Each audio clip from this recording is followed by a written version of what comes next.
देखिए, कुर्मी समाज की ओर से 18 फरवरी को हुंकार महारैली का आयोजन किया गया था और उस आयोजन का घोषणा होने के बाद बहुत सारे एसटी ग्रुप के जो संगठन हैं उन्होंने विरोध करने का कोशिश किया था। हम लोगों ने बात किया उन सभी लोगों से।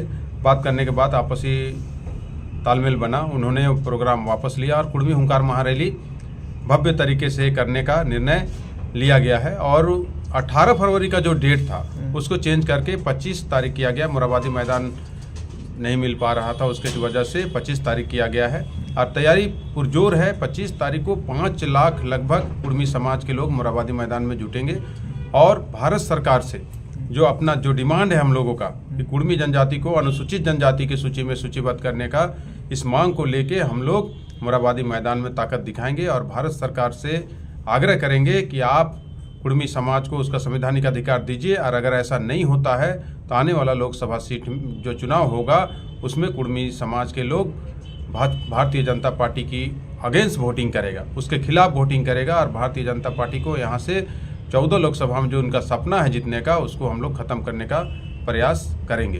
बिल्कुल, देखिए, सभी लोगों ने उनके और बहुत सारे भाजपा के वरिष्ठ नेताओं के द्वारा आश्वासन मिला था कि बहुत जल्द कुर्मी को एसटी में शामिल कर लिया जाएगा, लेकिन जैसे जैसे समय बीतता गया उन्होंने अपना जो वादा किए थे वादा खिलाफी किए, इसलिए कुर्मी आक्रोश में है। इस बार किसी कीमत पर हम लोग हुंकार महारैली के माध्यम से भारतीय जनता पार्टी को स्पष्ट कर देंगे कि कुर्मी एसटी में नहीं तो भाजपा झारखंड में नहीं। अर्जुन मुंडा जी खुद 2004 में अनुशंसा किए थे, उन्होंने एक दबाव में इस बात को बोला था। उनको लगा कि नहीं, अगर ऐसा बोल देंगे तो दूसरे समाज का जो एसटी समाज का जो वोट है वो भाजपा की तरफ आएगा, लेकिन ऐसा संभव नहीं है। ये लोग एक राजनीतिक षड्यंत्र के तहत कुर्मियों का अधिकार को छीनने का प्रयास कर रहे हैं। इसलिए हम लोग पूरा ताकत लगा कि इस बार कुर्मी एसटी नहीं तो झारखंड में भाजपा नहीं। लेकिन आदिवासी जो विरोध कर रहे हैं, आपको नहीं लगता कि आपस में ही ये गृह युद्ध हो जाएगा? ऐसा नहीं, बिल्कुल नहीं, ऐसा कहीं नहीं है। जितने लोग हैं, कैसे समझाएंगे लोगों को? एसटी का जितना संगठन है, सभी संगठन के अध्यक्ष लोगों से हम लोग का बात हुई है, ऐसा कहीं बात नहीं है। वो तैयार है आपको एक्सेप्ट करने के लिए? बिल्कुल बिल्कुल, सभी लोग तैयार हैं, कहीं पर कोई दो राय नहीं है। जो उन्होंने प्रोग्राम घोषणा किया था, हमने बात करके उनको प्रोग्राम वापस हुआ। सब लोग, हम लोग सदियों से एक साथ रहे, एक साथ आगे भी रहेंगे और कुर्मी एसटी पे आने पे किसी को किसी तरह का कोई नुकसान नहीं है। सब लोगों को फायदा है। आज 6 शेड्यूल में आने की जो बात है, पूर्ण रूप से पूरे राज्य जनजातीय राज्य घोषित होगा अगर कुर्मी एसटी में आएगा, इसलिए किसी को किसी तरह का कोई नुकसान नहीं है। डिलिस्टिंग को कैसे देखते हैं? डिलिस्टिंग की जो मांगे चल रही है, डिलिस्टिंग का तो हम लोग विरोध किए हैं। हम लोग राजभवन के सामने भी जाके राज्यपाल महोदय को भी हम लोगों ने ज्ञापन दिया था कि डिलिस्टिंग का जो ये था उसको लेके। तो ये पार्टी का अपना अपना दोनों तरफ से जो अभी खेल चल रहा है, एक तरह से यूपीए, एक तरह से एनडीए, और इस बीच में हम लोग जाना नहीं चाहते हैं। ये एक अलग उल्लू का मुद्दा है, लेकिन वो लोग अपना इस डीलिस्टिंग के माध्यम से वोट का ध्रुवीकरण करने का प्रयास किया जा रहा है। हम लोग का मुख्य डिमांड है कुर्मी को एसटी में शामिल करने, और उस ओर हम लोग का फोकस है। अगर आदिवासी विरोध करते हैं आने वाले दिनों में, तो फिर इसको कैसे आप लोग जवाब दीजिएगा? बात करेंगे, सब लोग अपने लोग हैं, बात करके और कोशिश करेंगे जिस तरह अभी बात चल रही है उसी तरह बात करके और उनको समझाने का प्रयास करेंगे कि कुर्मी को एसटी का जो संवैधानिक अधिकार है उनको दिया जाए। उसमें आप भी सहयोग कीजिए और राज्य को 6 शेड्यूल की ओर ले चले। देखिए, वो गलत आरोप है। हम लोग एकदम प्योर सरना है, हम लोग बलि प्रथा हम लोग के ऊपर है।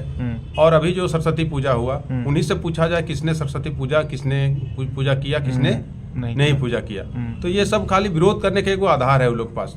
कुर्मी जनजाति प्योर प्राकृतिक पूजक है, बलि प्रथा है, सारा इनका सिस्टम अपना है और अपने सिस्टम के आधार पे हम लोग चलते हैं। कुर्मी भी वही सब चीज़ जो धार्मिक रीति रिवाज आदिवासी जैसे करते हैं, पूजा पाठ, उसी तरह आप लोग भी समाज में होता है ऐसा? बिल्कुल बिल्कुल, सारा सिस्टम हम लोग का अपना है। कुर्मी समुदाय का जो कुर्मी के जनजाति का जो जितना रीति रिवाज होना चाहिए, सब 22वीं व्यवस्था के तहत से सारा चीज अपना चलता है।